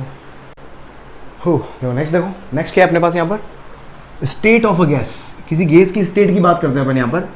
किसी भी गैस की स्टेट का क्या मतलब होता है? स्टेट का मतलब क्या हो गया कि जैसे सपोज एक गैस है, गैस को मैं क्या कर सकता हूँ, गर्म करता हूँ, हीट मतलब गैस है, कंटेनर के अंदर गैस है, कंटेनर के ऊपर क्या लगाऊंगा मैं, आग लगाऊंगा, तो अंदर का क्या होगा, अंदर का मामला डिस्टर्ब होगा, जनरली इंटरनल एनर्जी इंक्रीज होती है। आगे जाके थर्मोडायनेमिक्स में आगे इन चीज़ों के बारे में डिस्कस करेंगे, मैं चर्चा करेंगे इंटरनल एनर्जी वगैरह सब। तो यहाँ पर मेरे पास क्या है, तो कुल मिलाकर अंदर की जो प्रेशर, वॉल्यूम, टेम्परेचर वो सब वेरी करते हैं, है ना। अगर मेरे पास कंटेनर फिक्स वॉल्यूम का नहीं है, उसके अंदर गैस अगर एक्सपैंड की जा सकती है, या वॉल्यूम कंटेनर का वेरिएबल अगर है, तो कहीं ना कहीं अगर आप हीट सप्लाई करोगे तो कहीं ना कहीं वॉल्यूम कंटेनर का क्या होगा, चेंज होगा। तो ये जो ये वेरिएबल्स है, प्रेशर, वॉल्यूम, टेम्परेचर, किसी भी इंस्टेंट पर, किसी भी सिस्टम के, किसी भी इंस्टेंट पर, किसी भी सिस्टम मतलब क्या हो गया, एक कंटेनर हो गया, उसके अंदर मैंने गैस डाल दी, ये क्या हो गया, सिस्टम हो गया। तो सिस्टम के ऊपर कभी भी आप एक टाइम के साथ में उसके थर्मोडायनेमिक वेरिएबल्स, इन जो प्रेशर, वॉल्यूम, टेम्परेचर, इन सबको क्या बोलते हैं अपन, थर्मोडायनेमिक वेरिएबल्स बोलते हैं। ये अपन थर्मोडायनेमिक्स के अंदर देखेंगे। तो थर्मोडायनेमिक वेरिएबल्स अगर किसी भी इंस्टेंट पर अगर आप लिखते हो, किसी भी सिस्टम के लिए, किसी भी गैस के लिए, तो आप क्या लिख रहे हो, उस गैस की स्टेट लिख रहे हो वहां पर आप। तो स्टेट क्या हो गया, it shows thermodynamic variable of a gas at any instant. Initially अगर मैं वेरिएबल लिख पा रहा हूं P1 V1 T1, मैंने मेजरमेंट किया प्रेशर का, वॉल्यूम का, टेम्परेचर और लिख पाया, वो कितना आया P1 V1 T1। फाइनली कुछ टाइम के बाद में वापस ऑब्जर्व किया तो क्या आया, वेरिएबल P2 V2 T2। तो ये क्या हो गया, थर्मोडायनेमिक वेरिएबल्स हो गए, और इन्हीं को अपन ने क्या बोल दिया, स्टेट बोल दिया। ठीक है, नेक्स्ट देखिए आप Dalton's law of partial pressure. Dalton's law क्या बोलता है कि अगर किसी कंटेनर के अंदर मिक्सचर ऑफ गैस है, किसी कंटेनर के अंदर अगर मिक्सचर ऑफ गैस है, तो पूरा का पूरा मिक्सचर जो होगा वो कितना प्रेशर एक्सर्ट करेगा, वो निकालने का तरीका डाल्टन ने दिया था। तो उसने क्या बोला कि जो total pressure exerted by the mixture जो होता है वो किसके बराबर होता है, इंडिविजुअल गैस अपना कितना प्रेशर एक्सर्ट करेगी, उन सभी इंडिविजुअल प्रेशर को क्या कर दो आप, ऐड कर दो। और इंडिविजुअल प्रेशर जो है वो एक्चुअल प्रेशर नहीं है पूरी गैस का, पूरे मिक्सचर का, इसलिए अपन ने उसको क्या बोल दिया, पार्शियल प्रेशर बोल दिया। तो इसलिए Dalton's law of partial pressure बोलते हैं अपन। तो पूरी मिक्सचर क्या, गैस का मिक्सचर जो कितना प्रेशर एक्सर्ट करता है, इंडिविजुअल गैस के पार्शियल प्रेशर के सम के बराबर होता है। सब गैसेस के प्रेशर का क्या कर दो, सम कर दो, तो मेरे पास क्या आ जाएगा, टोटल प्रेशर आ जाएगा। ठीक है, ऐसे निकाल सकते हैं। It is just like superposition principle. अपन अक्सर सुपरपोजिशन करते थे ना, तो प्रेशर का सुपरपोजिशन हो गया एक तरीके से। देखो नेक्स्ट देखो क्वेश्चन क्या दिया हुआ है, देखो अ वेसल ऑफ 10 लीटर, एक वेसल है 10 लीटर की, मतलब वॉल्यूम दिया हुआ है आपको कितना, 10 लीटर, 10 इंटू 10⁻⁻³ कितना हो जाएगा, 10⁻⁻² मीटर क्यूब। टेम्परेचर दिया हुआ है आपको 27 डिग्री सेंटीग्रेड का मतलब होता है 300 केल्विन, है ना, 273 ऐड करोगे। Has mixture of 1 mole N2, 2 mole O2 and 3 mole CO2। Find pressure of mixture. आपको मिक्सचर का प्रेशर निकालना है। देखो अपने पास इक्वेशन क्या है, P = nRT, स्मॉल n होता है ना, nRT अपॉन V। यहां से प्रेशर का फॉर्मूला निकाल सकता हूं मैं। तो टोटल प्रेशर मिक्सचर का टोटल फॉर्मूला क्या आ जाएगा, पहली गैस का N, R हर गैस के लिए सेम है, टेम्परेचर एक ही कंटेनर में है इसलिए टेम्परेचर भी सेम, एक ही कंटेनर में इसलिए वॉल्यूम भी सेम। तो क्या आ जाएगा, बस RT अपॉन V तो सबके लिए क्या हो गया, सेम हो गया। RT अपॉन V सबके लिए क्या हो गया, सेम हो गया। बस यहां से आप क्या कर लो, तो टोटल प्रेशर कितना आ जाएगा, N1 + N2 + N3 कितना हो गया, ये इसको N1 कॉमन ले रहा हूं मैं, N1 + N2 + मतलब RT अपॉन V कॉमन आ गया, तो कितना हो जाएगा, देखो 1 मोल, 2 मोल, 3 मोल, 100/12 R की वैल्यू, टेम्परेचर कितना है 300 केल्विन, और ये कितना है 10⁻⁻²। ओ भाई कितना हो गया, तो देख लो यहाँ से भाई साहब, ये 3, ये कितना हो गया, 3 4 5 6 2 जा 12, 2 से काट दिया 150, तो ये आ जाए, सही है क्या भाई, 3 4 5 6 दूनी 12, 2 150 जा 300, तो 150 और 150, तो 15 × 10 की घात कितना हो गया, देख आघात 2 और 2 4 और 1 5, 10 की घात 5 आघात हो गया भाई साहब, पास्कल रास्कल। चल भाई, अरे समझ आ गया क्या, क्लियर। चल अगला प्रश्न देख। इन a reason of 15 kelvin temperature दिया हुआ है, ठीक है, हैज 1000 मॉलिक्यूल्स पर centimetre cube, number of molecules per unit volume दिया हुआ, मतलब क्या क्या दिया हुआ है, इसका सॉल्यूशन देख लो यहाँ पर क्या क्या दिया हुआ है, जल्दी से लिख लेते हैं अपन। टेम्परेचर दिया हुआ है 15 kelvin, number of molecules per unit volume मतलब N/V दिया हुआ है, वो भी वो सेंटीमीटर क्यूब में है ना, कहाँ गया रे, ये सेंटीमीटर क्यूब में है, तो इसको कैसे लिखोगे आप, इसकी वैल्यू कितनी होगी, 1000 डिवाइडेड बाय 10⁻⁻6 पर सेंटीमीटर क्यूब में है ना, डिनोमिनेटर में क्या है, सेंटीमीटर क्यूब है ना, तो उसको मीटर क्यूब में चेंज करने के लिए मैंने क्या कर दिया, 1 centimetre cube equal to 10⁻⁻⁶ metre cube होता है। क्या बोला? Estimate pressure in this region, इस रीजन के अंदर प्रेशर कितना होगा। तो देखो प्रेशर तो पीवी इक्वल्स टू अपने पास नंबर ऑफ मॉलिक्यूल्स के रेस्पेक्ट में फॉर्मूला ये था, याद आ रहा है? Revise form PV equals to N K B T, pressure निकालना है तो प्रेशर इक्वल्स टू क्या हो जाएगा, N upon V K B multiplied by T. N upon V की वैल्यू देखिए रही, ये 10⁻⁹ हो गया, आई थिंक हो गया क्या, 10⁻⁹ मल्टीप्लाइड बाय 1.38 इंटू 10⁻⁻23। और मिट गया, कुछ मिट गया, क्या मिट गया? एस्टीमेट, इडियट, हाथ लग गया मेरा यार। एस्टीमेट मोलिक्यूलर, चल आगे बढ़े। 10⁻⁻23 बोल्ट्जमैन कांस्टेंट और मल्टीप्लाइड बाय तापमान 15 केल्विन में ऑलरेडी। यार अब इसको तुम कर लो यार, मैं नहीं कर सकता यार, ऐसे यहाँ बस कर लेना इसको, ये पास्कल में आ जाएगा, ठीक है। 15 multiplied by 1.38, this is not my job. Next देखो फॉर्मूला याद रखना है यार, अब क्या करो भाई, इसका आउटपुट आंसर डेरिवेशन है। ये क्या है कि प्रेशर वेरिएशन विद हाइट, मतलब अपने संसार के अंदर क्या है, एटमॉस्फेयर, संसार क्या है ये रामायण महाभारत देख के मतलब संसार, युग और कथन, किम कर्तव्य विमूढ़, मतलब ऐसे शब्द मतलब सुन सुन के जो मजा आता है ना यार, मतलब वाह शानदार। अभी स्टार प्लस वाली महाभारत देखना यार, वो तो बहुत ही शानदार है यार, मतलब वो तो आधुनिक महाभारत है और देख के आनंद आ जाता है। रोज स्टार प्लस पे रात को 8 बजे वाली महाभारत देखो यार, वो तो बहुत ही जबरदस्त है यार। अभी तो माहौल बनेगा, अभी अर्जुन बड़े हो रहे हैं यार, जो तीर उनके धनुष देखो, एक कमरे इतने बड़े बड़े धनुष यार, आदमी के बराबर हाइट के धनुष देख के वाह, मेरे को खुद की इच्छा हुई यार, बंदूक उठाओ धनुष छोड़ो यार। अरे यार छोड़ो, आगे बढ़। देख क्या होगी, गैस, एटमॉस्फेयर है, एटमॉस्फेयर में जैसे ऊपर जाओगे, एच हाइट पर जाओगे तो प्रेशर किस तरीके से वेरी होता है। अगर गैस है एटमॉस्फेयर के अंदर तो गैस जो होती है वो अपने वेट की वजह से क्या करती है, प्रेशर एक्सर्ट करती है, ग्रेविटी की वजह से प्रेशर एक्सर्ट करती है, ठीक है। तो वो अपन ने ये फॉर्मूला ध्यान रखना आप कि अर्थ सरफेस के ऊपर प्रेशर कितना है, अगर P नॉट है, अर्थ सरफेस के ऊपर प्रेशर कितना है, अगर P नॉट है ना, अर्थ सरफेस है, ये अर्थ सरफेस के ऊपर, तो P इक्वल्स टू फॉर्मूला होता है P नॉट ई की power minus mgh, mgh upon RT, याद रखो mgh upon RT, mgh upon RT। m तो क्या हो गया, molecular mass, P not pressure on earth surface, और P क्या है, pressure at h height, sorry h height पर प्रेशर आ गया बस ये। अब देखो P का फॉर्मूला एक और क्या था, रो RT अपॉन m, एक और इक्वेशन याद आ रही है, PV इक्वल्स टू, तो P देखो R T और M क्या कांस्टेंट है मेरे पास एक गैस, पर्टिकुलर गैस के लिए, तो P डायरेक्टली प्रोपोर्शनल टू क्या हो गया, रो हो गया। तो जो प्रेशर का इक्वेशन था वही रो का भी आ सकता है, सेम एक्सपोनेंशियल कर्व, इसका कर्व भी कर्व बनाना चाहो तो बना सकते हो, ग्राफ बनाना चाहो तो ग्राफ भी बना सकते हो।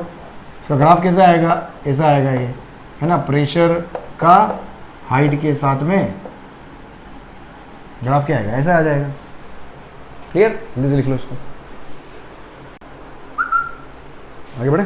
देखो क्वेश्चन क्या दिया हुआ है कि एक चैम्बर है, उसमें दो इसको एक डायथर्मिक वॉल या कंडक्टिंग वॉल बोल सकते हो। कंडक्टिंग वॉल का मतलब क्या हो गया, यहाँ से हीट एक्सचेंज हो सकती है ना। कुल मिला के यहाँ पर प्रेशर जब इसके ऊपर टेम्परेचर क्या बोलते हैं, क्योंकि टेम्परेचर का डिफरेंस है, यहाँ पर टेम्परेचर के डिफरेंस की वजह से मेरे पास क्या होगा, यहाँ प्रेशर शुरुआत में क्या इक्विलिब्रियम में है, क्वेश्चन पढ़ो, इक्विलिब्रियम में है, और अगर सिस्टम को मैं रिलीज कर दूँ, सिस्टम को जैसे रिलीज करोगे तो क्या होगा, ये वॉल क्या होगी, शिफ्ट होगी। वॉल जैसे ही शिफ्ट होगी, क्या दिया हुआ है देखो कि इसका तो टेम्परेचर 100 केल्विन और उसका टेम्परेचर कितना है 400 kelvin. If AB is a conducting separator which can move if system is released, find its displacement after long time. इसका डिस्प्लेसमेंट निकालना है मेरे को बहुत लॉन्ग टाइम के बाद में। बहुत लॉन्ग टाइम का मतलब क्या हो गया, वापस कब ये इक्विलिब्रियम में आ जाए, कहाँ जाके ये इक्विलिब्रियम में आएगा, वो वाला मुझे देखना है। सपोज ये वॉल जो है वो यहाँ पर शिफ्ट हो गई, फॉर एग्जांपल वॉल कहाँ शिफ्ट हो गई, यहाँ पर एक्स से शिफ्ट हो गई, तो देखो यहाँ पर होगा क्या, अब यहाँ पर वापस इक्विलिब्रियम में आ गई है, तो देखो यहाँ पर होगा क्या, अगर मैं इस सिस्टम लेफ्ट पार्ट के लिए लिखूं, देखो अगर मैं लेफ्ट पार्ट की बात करूं,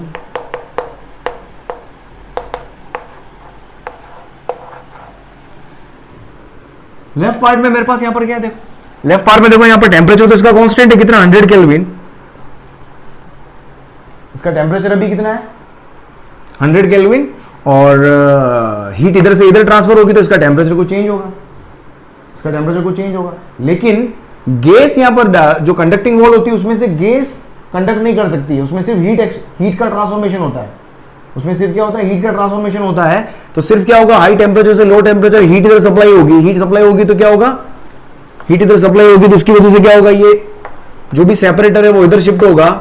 सपोज कितना x से शिफ्ट हो गया तो वही मुझे, तो फाइंड इट्स डिस्प्लेसमेंट, वही x मुझे यहां पर मालूम करना है।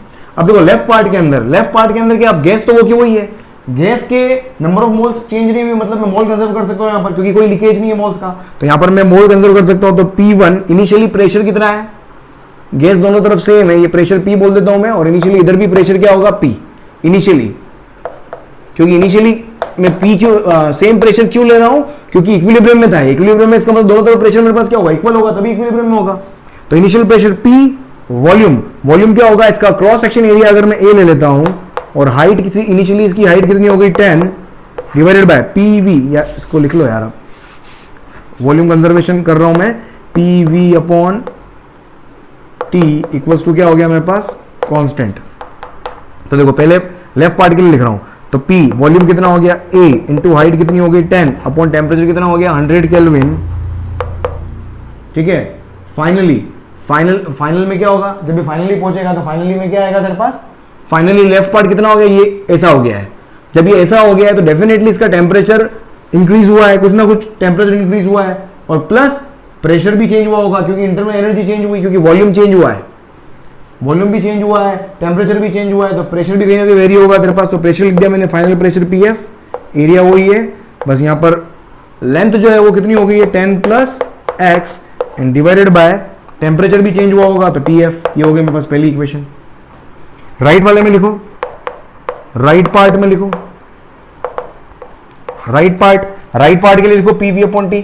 इस तरीके से राइट पार्ट के लिए लिख सकते हो। पहले राइट पार्ट ये था येलो, देखो पहले प्रेशर कितना था P, वॉल्यूम कितना था A इंटू 20, है ना, येलो पार्ट पहले, बाद वाला पार्ट ये इतना सा है राइट वाला, अपॉन टेम्परेचर कितना था पहले भाई 400 केल्विन, और बराबर फाइनल प्रेशर मेरे पास क्या होगा, सेम ही आएगा, क्योंकि वापस इक्विलिब्रियम में आ गया ये, तो इधर जितना प्रेशर था फाइनली उतना ही इधर रहेगा, और A मल्टीप्लाइड बाय, अब लेंथ कितनी हो गई, इसकी लेंथ कितनी है 20 में से x माइनस कर लो, कितना हो गया 20 minus x divided by final temperature भी उतना ही रहेगा मेरे पास, क्योंकि इक्विलिब्रियम आ चुका है।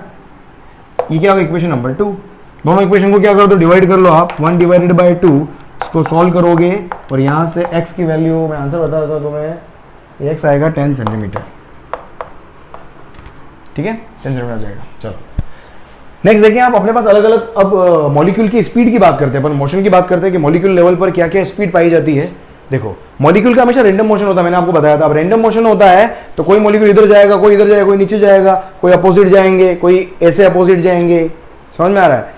तो एवरेज वेलोसिटी अगर लिखोगे तो एवरेज वेलोसिटी क्या होगा, सबका वेक्टर सम करके divide by number of molecules कर दो, और सबका वेक्टर सम करोगे जब भी रैंडम मोशन होता है तो उसका वेक्टर सम क्या होता है, हमेशा 0, है ना। ये अपने पढ़ा होगा कि जब भी रैंडम मोशन होता है क्या कर दो 0। तो एवरेज वेलोसिटी की बात कर रहा हूं, तो गैस मॉलिक्यूल की एवरेज वेलोसिटी हमेशा क्या होगी 0। रूट मीन स्क्वायर वेलोसिटी का क्या मतलब हो गया, देखो रूट मीन स्क्वायर मतलब स्क्वायर का मीन लेके रूट ले लो, देख स्क्वायर में ऐड कर दिया, डिवाइड बाय n करूंगा तो स्क्वायर का मीन हो गया, फिर उसका रूट ले लिया मैंने, तो ये क्या, उसको क्या बोलते हैं अपन, रूट मीन स्क्वायर वेलोसिटी, ठीक है। इसका डेरिवेशन होता है, इसको सॉल्व करोगे ये मेरे पास कितना आ जाएगा, √3RT अपॉन m, कितना आता है ये √3RT अपॉन m। याद रखना, फॉर्मूला याद रखो, बहुत बढ़िया है, याद रख लो, क्वेश्चन आता है, इंपॉर्टेंट है ये वाला आर्टिकल, इंपॉर्टेंट है भाई, एग्जाम के अंदर ये क्वेश्चन मिलेंगे आपको। यहाँ से क्वेश्चन अभी कुछ करूंगा, 5-6 क्वेश्चन करूंगा, इसके में समझ में आ जाएगा। उसके बाद देखो mean speed of gas, mean velocity समझ में आ गई थी, मीन बोलो या एवरेज बोलो ना, दोनों सेम बात ही है, वो वेलोसिटी थी, ये स्पीड है। तो यहां पर मेरे पास क्या था, वेक्टर का एवरेज लिया था, यहां पर मैंने क्या करा, मैग्नीट्यूड का एवरेज ले लो, क्योंकि वेलोसिटी का मैग्नीट्यूड क्या होता है, स्पीड, तो स्पीड का एवरेज क्या होगा, मीन स्पीड, तो वी मीन क्या हो गया, इन सबको ऐड करके एवरेज लोगे, इसका फॉर्मूला आता है 8RT अपॉन पाई एम, इसका 8RT अपॉन पाई एम लिखा हुआ मैंने, ये पाई एम है नीचे, एम कोई मॉलिक्यूलर मास है, वेरिएबल वही है, कोई नया वेरिएबल आएगा तो नाम लिख दूंगा, बाकी वेरिएबल जो मैंने फर्स्ट टाइम जो लॉन्च हुआ था उसका जो नाम था वही नाम आगे जन्मांतर तक चलता रहेगा, ठीक है। आगे बढ़े, उसके बाद आता है most probable speed. Most probable speed का मतलब क्या हो गया, कोई भी मेरे पास कंटेनर है उसके अंदर बहुत सारे मॉलिक्यूल्स हैं, है ना, मतलब एक वेलोसिटी, एक स्पीड कितने मॉलिक्यूल के पास में है, सपोज 100 मॉलिक्यूल थे, उसमें से 98 मॉलिक्यूल 5 मीटर पर सेकंड से चल रहे हैं, तो 5 मीटर पर सेकंड क्या होगी, मोस्ट प्रोबेबल स्पीड होगी उस पूरे कंटेनर के अंदर। जिस स्पीड के पाए जाने की प्रोबेबिलिटी सबसे ज्यादा है, मोस्ट प्रोबेबल स्पीड, अगर प्रोबेबिलिटी थोड़ा बहुत सुना हो अगर आपने, समझ में आ रहा है, तो वो होती है, इसका फॉर्मूला याद रखो आप, √2RT/m, ये सबसे कम होती है। मोस्ट प्रोबेबल स्पीड जो होती है वो सबसे कम होती है 2RT, 3RT, 8RT, समझ में आ गया।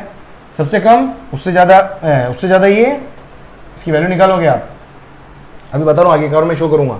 मैक्सवेल ने क्या करा है, कैसे कर्व प्लॉट किया था। मैक्सवेल एक साइंटिस्ट हुआ, उसने एक डिस्ट्रीब्यूशन कर्व बनाया, उसने किसके बीच में कर्व बनाया कि number of molecules divided by variation in speed, number of molecules divided by variation in speed. ये वेरिएशन इन स्पीड क्या है, उसने देखा कि एक स्पीड से दूसरी स्पीड तक इतने, सपोज 5 मीटर पर सेकंड से 6 मीटर पर सेकंड जो स्पीड का वेरिएशन है, इस वेरिएशन के अंदर कितने नंबर ऑफ मॉलिक्यूल्स हैं, तो उन नंबर ऑफ मॉलिक्यूल्स को इस वेरिएशन ऑफ स्पीड, इस वेरिएशन ऑफ स्पीड से डिवाइड किया, ठीक है, और स्पीड के साथ में कर्व प्लॉट किया, उसको बोल दिया क्या, मैक्सवेल डिस्ट्रीब्यूशन कर्व। तो dN/dv, इसको मैं बोल रहा हूं फंक्शन ऑफ v, ये वेलोसिटी का फंक्शन होता है, बहुत उटपटांग फॉर्मूला होता है, कहीं जाने की जरूरत नहीं अपने को, ध्यान रखो बस, कर्व ऐसा आता है, कुल मिला के वेलोसिटी का फंक्शन होता है, स्पीड का फंक्शन होता है ये, v क्या है, स्पीड है, dN/dv क्या बोला, देखो number of particles per unit variation in speed, मतलब अगर मैं यहाँ पर कर्व बनाऊं सिंपल सा, देखो ये सपोज यहाँ पर, ये यहाँ से लेके यहाँ तक स्पीड जो चेंज हुई है वो कितनी चेंज हुई है, सपोज v+dv, ठीक है, और यहाँ पर नंबर ऑफ मॉलिक्यूल्स कितने हैं, dN, नंबर ऑफ मॉलिक्यूल्स मैंने ये बताया था ना मैंने कि इतनी स्पीड वेरिएशन के लिए कितने नंबर ऑफ मॉलिक्यूल्स हैं, तो नंबर ऑफ मॉलिक्यूल्स कितने बोल दिया मैंने, dN। इस dN को इस dv से, ये dv, इस dv से डिवाइड करो और स्पीड के साथ में, वेरिएशन के साथ में कर्व प्लॉट कर दो, ठीक है। इसके अंदर तीनों स्पीड में डिनोट कर रहा हूं, ये स्पीड है, तो सबसे जो mp जो होता है सबसे कम होता है, मैंने बोला सबसे कम ये, उससे बड़ा v min, दिख रहा है, मोस्ट प्रोबेबल स्पीड मतलब maximum speed, most probable speed, maximum speed क्या, मोस्ट प्रोबेबल, मैक्सिमम नहीं है, मैक्सिमम कौन है, RMS, मैक्सिमम कौन है, VRMS इज द मैक्सिमम, और इन दोनों के बीच की कौन है, v min, ये हो गया। अब देखो यहां से अगर मैं एरिया अंडर द कर्व निकालूं, इसका एरिया अंडर द कर्व का मतलब क्या होता है, y और x को मल्टीप्लाई करके देख लो, मोशन इन वन डायमेंशन में जाके चेक करना, वहां पर बात की है मैंने, मोशन इन वन डायमेंशन तो देख ही लेना भाई, कि उससे वो मैकेनिक्स का बिल्कुल बेस है, अगर वो चैप्टर नहीं पढ़ा है, वो चैप्टर की बिल्कुल बेसिक नहीं आता, तो पूरे चैप्टर में पूरी किताब आपको समझ में नहीं आएगी, पूरी 12th ही 11th 12th दोनों समझ में नहीं आने, क्यों हर जगह स्पीड, हर जगह वेलोसिटी आ जाती है, हर जगह डिस्प्लेसमेंट आ जाता है, कहीं गैसों में भी आ गया तो और क्या, और कहाँ जाओ। चल बहुत बढ़िया। अब एक एरिया अंडर द कर्व कैसे चेक करते हो आप, y और x को मल्टीप्लाई कर लो, तो dN/dv मल्टीप्लाइड बाय v से v कैंसिल, क्या आ गया, dN क्या है, नंबर ऑफ पार्टिकल्स, तो area under dN/dv versus v curve जो है मुझे क्या देता है, गिव्स नंबर ऑफ पार्टिकल्स। और एरिया अंडर द कर्व कैसे निकालोगे, इसका इंटीग्रेशन करोगे इस वेरिएबल के रेस्पेक्ट में, ये स्पीड कौन है, v, इसका इंटीग्रेशन करोगे v के रेस्पेक्ट, ये कौन है, फंक्शन ऑफ v है, ये फंक्शन ऑफ v है, तो फंक्शन ऑफ v का integration with respect to speed कर दोगे आप, तो आपके पास आ जाएगा, ठीक है। जल्दी से लिख लो, उसको नोट कर लेंगे, अभी न्यूमेरिकल कर रहा हूँ, भाग मत जाना। चलो आगे बढ़े, देखो नेक्स्ट, देखो आपके पास क्या है, क्वेश्चन क्या दिया हुआ है भाई, देख कि 4 molecules of gas have speeds 2, 4, 6 and 8 kilometre per second respectively, find v min and VRMS। देख v min का फॉर्मूला क्या होता है, v min मैंने क्या, v min मतलब एवरेज स्पीड निकालनी है, सबका एवरेज ले लो बस, 2 + 4 + 6 + 8 डिवाइडेड बाय 4, कितना हो गया, 8 और 14 और 4 18 और 2 20, 20/4 5 किलोमीटर पर सेकंड, 14 और 4 18 और 2 20/4 5, ठीक है, ये हो गया v min। VRMS क्या होता है, सबका स्क्वायर करके ऐड कर दो, है ना, 2 का स्क्वायर प्लस 4, सबका स्क्वायर, चल भैया 2 का स्क्वायर, 4 का स्क्वायर, 6 का स्क्वायर प्लस 8 का स्क्वायर डिवाइडेड बाय 4, और उन सबका हो स्क्वायर। भाई बहुत टफ है भाई यार, आंसर नहीं निकालूंगा मैं, पहले कह देता हूँ, हाँ मेरे को नहीं पता। ये हो जाएगा भाई साहब 4 + 16 + 36 + 64/4, देख 64 और 36 तो मुझे 100 दिख रहा है, 100 और ये 120 हो गया, है ना, 100 16 और 4 120, अरे मज़ा आ गया, कट गया है तो यार, 120/4, तो ये हो गया √50। बस मजा आ गया। किलोमीटर पर सेकेंड सही करा ना मैंने। 100 और भी 120। क्या कर रहा, पागल है क्या? √30 आ रहा है ना। पगला गया भाई साहब, पांडे जी पगला गया यार। 4 3, हाँ √30 किलोमीटर पर सेकेंड। ओके आगे बढ़ो। नेक्स्ट देखिए, नेक्स्ट क्वेश्चन। अरे समझ में आ रहा है, भाग तो नहीं गए तुम लोग कभी? नो, इधर देखो। VRMS ऑफ क्या लिखा है? मेरी राइटिंग मेरे को समझ में नहीं आती कभी कभी। क्या लिख दिया यार? हाइड्रोजन। ओहो माय गॉड की कसम, क्या राइटिंग लिखता हूँ मैं। देख क्या लिखा हुआ है, VRMS of hydrogen at STP। बेटा ये STP और NTP लिख लेना है यार, कहीं कहाँ लिखा हूँ यार। STP याद रखना 0 डिग्री सेंटीग्रेड और 1 ATM। STP और NTP पे क्या हो जाता है, 20 डिग्री सेंटीग्रेड हो जाता है बस टेम्परेचर। ये कहीं लिख लो यार। STP तो इस क्वेश्चन में लिखा दिया मैंने, STP लिखा दिया क्वेश्चन में ही। STP याद रख लेना भाई। STP क्या होता है? STP का मतलब होता है 0 डिग्री सेंटीग्रेड 1 ATM, और NTP का मतलब होता है बस 20 डिग्री सेंटीग्रेड बढ़ा तो टेम्परेचर। नॉर्मल मतलब आपका आ गए कमरे में आ गए अपन, नॉर्मल। चल आगे बढ़। VRMS of hydrogen at STP is U metre पर सेकेंड। VRMS का फॉर्मूला क्या होता है? ये होता है √3RT/m। चल बहुत बढ़िया। ये होता है if gas is heated at constant pressure. देख प्रेशर कांस्टेंट है, प्रेशर कांस्टेंट है। हाँ और आगे क्या है? Till volume becomes 3 times. Pressure constant है। देख प्रेशर अगर कांस्टेंट है इसका मतलब वॉल्यूम क्या हो गया? Directly proportional to T। Volume क्या हो गया? Directly proportional to T। तो देखो सिंपल। तो what is the final temperature and VRMS? Final temperature क्या होगा? तो देखो टेम्परेचर V क्या है? V मेरे पास क्या हो रहा है? 3 टाइम्स। अगर वॉल्यूम 3 टाइम्स है और डायरेक्ट रिलेशन है तो टेम्परेचर भी क्या हो जाएगा? 3 टाइम्स। तो देखो T फाइनल, तो फाइनल टेम्परेचर कितना हो जाएगा? 3 टाइम्स 3 मल्टीप्लाइड बाय 0 डिग्री। इसको 3 × 0 मत कर देना, 3 मल्टीप्लाइड बाय टू हमेशा केल्विन में, मल्टीप्लाइड बाय 273। अरे यार ये तो बहुत लफड़ा है। 3 3 या 9, 3 7 या 21, हासिल लगा 2, 819 केल्विन। 819 केल्विन, ये हो गया फाइनल टेम्परेचर। अब देखो यहाँ पर अब इसने क्या बोला है कि VRMS निकालो, फाइनल VRMS निकालना है। देखो VRMS क्या है, यहाँ से R और M तो कांस्टेंट हो गया, 3 भी कांस्टेंट हो गया, क्योंकि मॉलिक्यूलर मास से गैस तो कांस्टेंट है ना, तो M कांस्टेंट हो गया और R और 3 वैसे कांस्टेंट है, तो VRMS जो है वो डायरेक्टली प्रोपोर्शनल किसके हो गया? √T के। अब देखो V और T का क्या डायरेक्ट रिलेशन है, समझ में आ रहा है? अगर वॉल्यूम 3 टाइम्स हुआ तो टेम्परेचर भी क्या हो गया? 3 टाइम्स। तो VRMS कितना हो जाएगा? √3 टाइम्स। वो मेरे लालो समझ में आया कि नहीं आया? तो फाइनल इक्वल, या ऐसे कर लो, VRMS फाइनल VRMS इनिशियल का रेशियो जो होगा वो क्या होगा? T final upon T initial. ऐसे कर लो। T फाइनल कितना होगा? T फाइनल कितना है? 3 टाइम्स हो गया था ना, तो कितना हो गया था ये? 3 टाइम। और VRMS इनिशियल कितना दे रखा है? U दे रखा है। तो देखो यहां से मेरे पास क्या हो जाएगा, इसको सोल्व करो यहां से। तो VRMS फाइनल इक्वल्स टू, देख ये RMS उधर गया, कितना हो गया? U और TF/TI। फाइनल इक्वल्स टू कितना है? 3 टाइम्स। इसको रूट में थोड़ा सा उधर ले लूं, मैं चोरी कर लेता हूं थोड़ी सी। फाइनल टेम्परेचर 3 टाइम्स हो गया था ना, ये 3 टाइम्स, ये हो गया था 3 × 273, और इनिशियल कितना है? 273 से 273 कैंसिल, तो VRMS फाइनल इक्वल्स टू कितना आ गया? √3 टाइम्स U। आंसर वो क्लियर?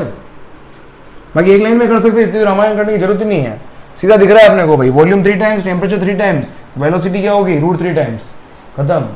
एक लाइन के आंसर है। चल सोल्व करो, इसलिए टाइम लग रहा है। आगे देख, कैलकुलेट। बहुत सिंपल क्वेश्चन आते हैं, ऐसे आते हैं क्वेश्चन एग्जाम, सारे एग्जाम में आए हुए क्वेश्चन करवा रहा हूँ, अलग अलग एग्जाम जो भी क्वेश्चन करवाता हूँ मैं यहाँ पर क्लास के अंदर, सारे किसी न किसी स्टेट के अंदर, कहीं ना कहीं CBSE AIEEE के अंदर कहीं ना कहीं आए हुए क्वेश्चन ही करवाता हूँ मैं आपको।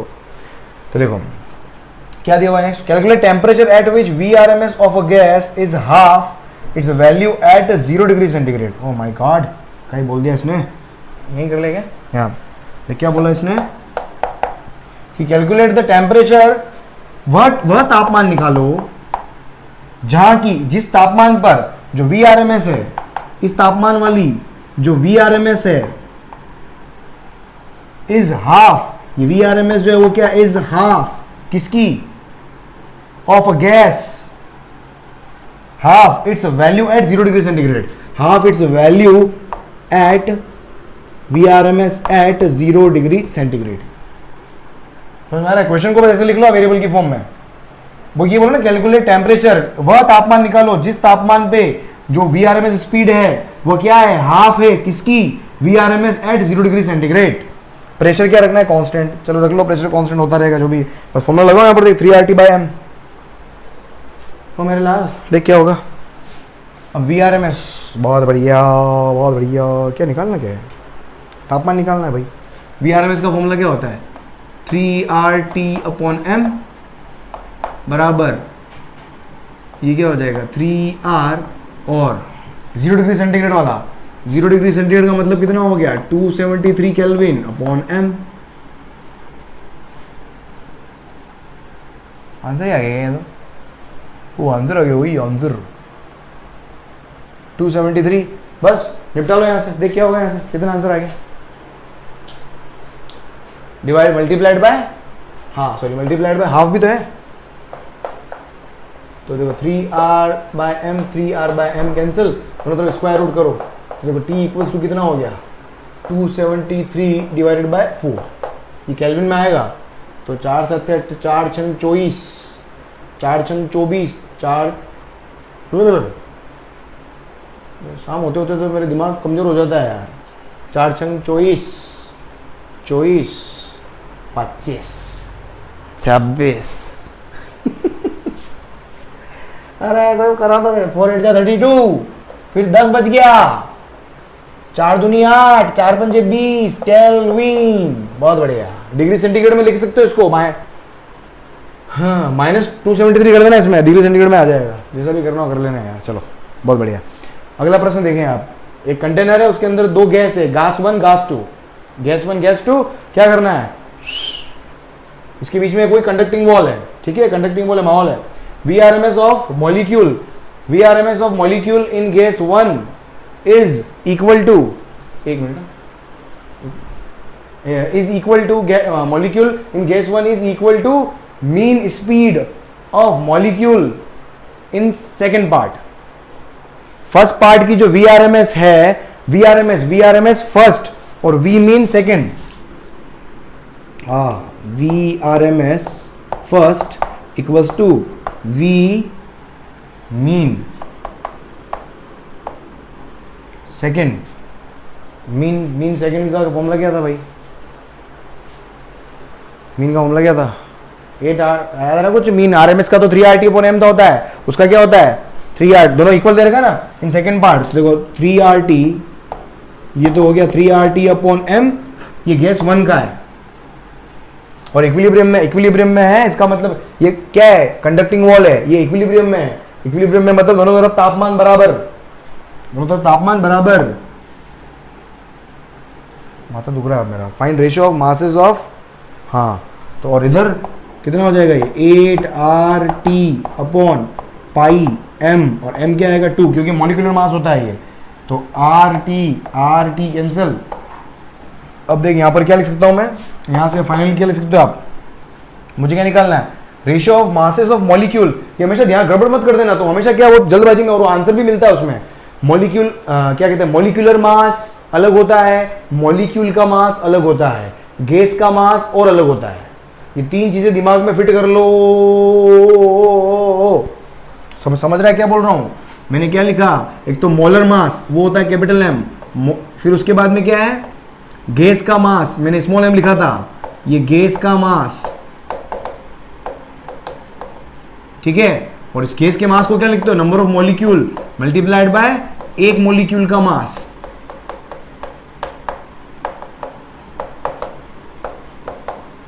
वो भाई क्लियर? अरे समझ में आ रहा नहीं आ रहा? तो देख यहाँ से हाथ धोने लग गए यार। तो देख यहाँ से मैं क्या लिख सकता हूँ? देखो मोलर मास, तो देखो m1/m2, दोनों तरफ स्क्वायर कर दिया मैंने। तो देखो m1/m2 हो जाएगा 3π/8, 3π/8। अब यहाँ से देखो मोलर मास को कैसे लिख सकता हूँ मैं? मोलर मास क्या होता है? मॉलिक्यूल का mass multiplied by Avogadro number. शुरुआत के पहली स्लाइड के अंदर देख लेना, पहली स्लाइड के अंदर ये क्या हो गया, पहले मॉलिक्यूल का mass multiplied by Avogadro number. ये 1 मोल तो होता है, तभी तो मोलर मास आएगा एक मॉलिक्यूल को, ये अपने लिखा था। और सेकंड के लिए m2 multiplied by Na equals to 3 pi by 8, Na से Na कैंसल। अब एकदम सही आया भाई साहब, 3 pi by 8। Direct m1 upon m2 मत कर देना है, समझ में आ गया। तो ये क्या हो गया तेरे पास, तो m1 अपॉन m2, मतलब थोड़ा फील आना चाहिए आपको हर चीज के अंदर, तो ही मजा आएगा। जल्दी से लिख लो, बहुत बढ़िया शानदार। चलो दोस्तों ठीक है, आज लेक्चर यहीं ओवर करेंगे यार। केटीजी मेरे को लग रहा था यार एक टर्न में फोड़ दूंगा, पर केटीजी थोड़ा सा लंबा चैप्टर हो जाता है यार, क्योंकि केटीजी थर्मोडायनेमिक्स दोनों मिलाकर पूरे 3 दिन पूरे लगेंगे यार। तो टाइम टेबल के अंदर अपने हिसाब से रिवाइज कर लेना यार, नंबर ऑफ डेज क्या करो, अब टाइम लग गया है, मैंने एस्टिमेट तो किया था मैं कर लूंगा, पर still thank you so much for being in the show. अगर आपको बहुत अच्छा लगा है तो प्लीज़ घंटियाँ बजा के जाएँ और सब्सक्राइब करके जाएं, और नए लोगों को इस चैनल को पहुंचाएं नए लोगों तक, ताकि उनको कहीं ना कहीं क्या थोड़ा उनको भी मजा लेने दो यार, अकेले मजा ले रहे हैं यार तुम। बाय कल मिलते हैं वापस, सेकंड पार्ट के साथ आऊँगा वापस लौट के। Bye, good night.